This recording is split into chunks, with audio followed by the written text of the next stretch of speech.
Bonjour, Lucie Charbonneau de l'Université du Québec, toujours à Bogota à l'événement Coluc qui cherche à faire le maillage entre les chercheurs du réseau de l'Université du Québec et ceux de la Colombie. J'ai ici avec moi 3 chercheurs du réseau de l'Université du Québec qui ont une chaire UNESCO. Donc, je vais d'abord vous demander de vous présenter. Bonjour, je suis Paul Ercard, je suis professeur au département des sciences de l'éducation à l'Université du Québec en Outaouais.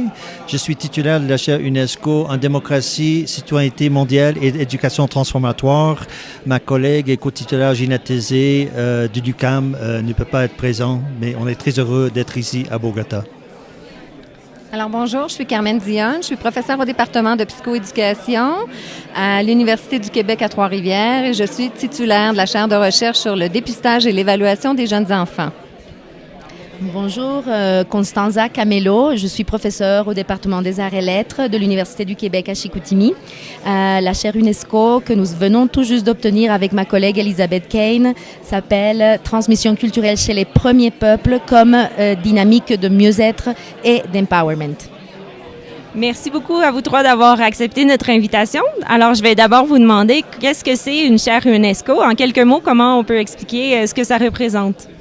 Oui, un chaire UNESCO, c'est un petit peu différent d'un chaire de recherche du Canada, par exemple. Il y en a à peu près 700 au monde et à peu près 23 au Canada. Un chaire UNESCO, tout d'abord, s'inscrit dans des objectifs et des valeurs de l'UNESCO. On fait le pont avec les pays du Sud et aussi avec la société civile et aussi on entame des projets de recherche comme un chaire régulier. Merci beaucoup.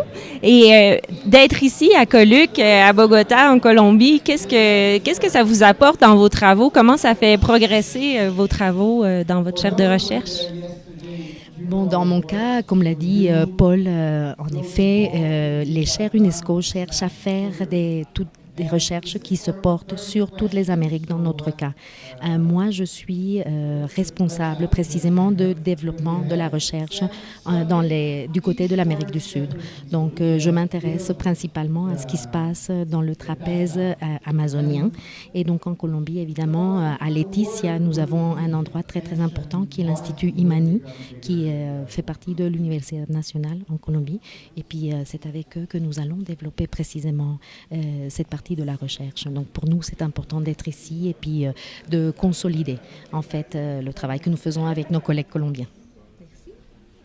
Oui, ben pour moi, la présence ici à Bogota est une opportunité vraiment fort intéressante pour développer les collaborations de recherche avec les partenaires colombiens, mais aussi en intensifier parce que certaines étaient déjà amorcées.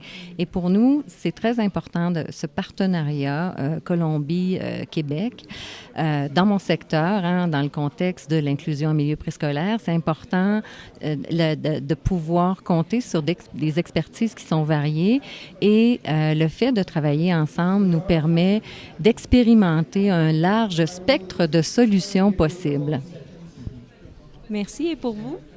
Oui, on essaie de travailler dans une perspective inter, trans et multidisciplinaire, d'inclure des gens d'autres juridictions, d'autres langues, d'autres visions. Et c'est très important aussi de faire le pont entre le Sud et le Nord, les peuples, des questions. Nous, en particulier, dans notre chaire, on s'intéresse à la démocratie et la participation citoyenne, l'éducation transformatoire. Donc, on a beaucoup à apprendre. Et puis, en partageant des projets, en élaborant des projets de recherche avec des collègues, on se sent enrichi des deux côtés. Merci beaucoup à vous 3. Je vous souhaite une belle fin de séjour et de belles rencontres ici en Colombie. Merci. Merci.